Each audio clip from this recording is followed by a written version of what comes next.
Another guest from the United States this time, Marlena from Colorado.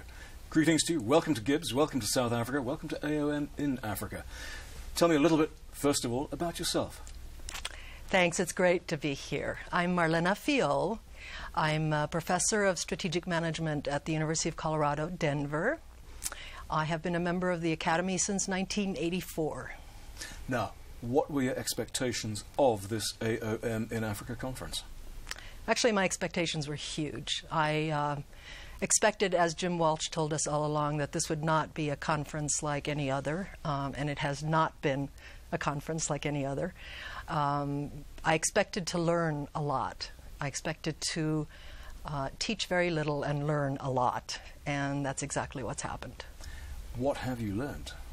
I came with preconceptions about South Africa that I read about, heard about in the press. What were those? Just dig a little deeper for me. That people are struggling hugely, that the struggles have in fact increased in the past 20 years, that inequalities are worse than they were even during apartheid, that education is in shambles. I expected to see a country and a people that would be burdened and depressed. That's what I expected. But for many people, many South Africans, those preconceptions of yours are the reality. They probably are, and what I have seen for 2 weeks here from every person that I've encountered is hope and optimism. And it's really opened my eyes in a way that it's been a huge learning for me. So it's not that there are not problems, it's That's right. how the people are dealing with those problems. That's right. In the face of incredible problems, there's hope and there's optimism. Why do you think that is? It may be the genetic makeup. It may be, of course I'm talking to people from very different genetic makeups. It may be that the history was so terrible that what's happening now is in fact a huge improvement, and people see that that can simply continue.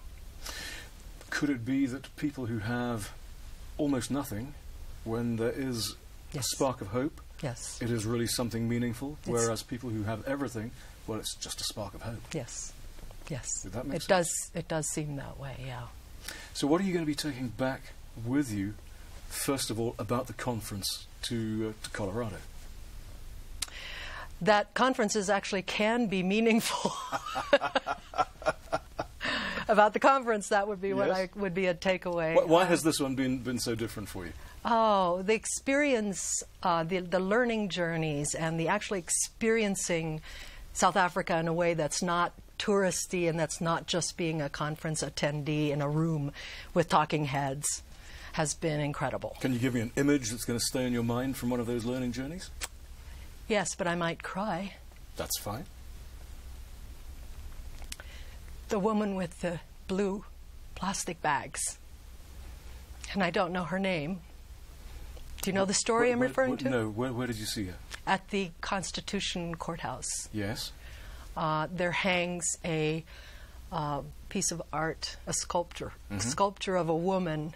Actually, it's of a blue dress, and it's made of blue plastic bags. Why did that touch you? It is a symbol, it is an icon of a black woman who was tortured and was asked to tell the person torturing her where her companions were. And she said nothing. And he said, "I will kill you if you don't tell me." And she said nothing. And he stripped her clothes off, threw them to the floor, and she stood naked in front of him. And he said, "Tell me or I will kill you." And she took 2 plastic bags that were on the floor and covered her private parts and stood there, looked him in the eye and said nothing.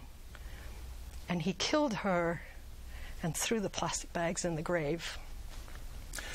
And so this was in her honor and her memory that this is hanging in that courthouse. And the story is so moving for me. South Africa's terrible past, a glimpse of the triumph of the human spirit. Yes. Do you leave with a glimpse, perhaps, of a better future for South Africa? Absolutely. Absolutely. Yes. Marlena Fiol, thank you for being with us. Thank you.